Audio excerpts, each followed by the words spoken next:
Ini pala itang bayabas. Piglaso ko na guys kasi separate ko pota ing danom na yan guys. Ne guys, bulang lang in luto ko pala guys. So guys, magluto tamang bulang lang. Ayan guys, sineparate ko na ing bayabas. Kung ngayon pabukal tane ing 1/4 babi tamo na guys. Ayan no. Bili tane ing gabi para mamakbong lapot tane guys. Pampalinamnam, betchin. Pampalasa, asin. Kanyaman yung bulang lang kanyang guys. Malasa yung malasa kasi marakal ko bayabas.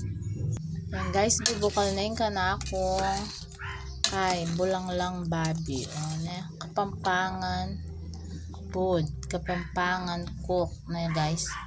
Malasa niyang malasing kanakong bayabas guys. So, ne guys naman na. Hindi ko na pala yung kanakong kangkong. Kangkong favorite na guys. Gulay para sa mga masasabaw na guys. Palbog tane pa na guys. So, kanyama na yan guys. Yan guys, luto na yung kanakong bulang lang babi o kalapot na sabo guys kasi marakal lang marakal retang bayabas ko tsaka sakto yamo sabo.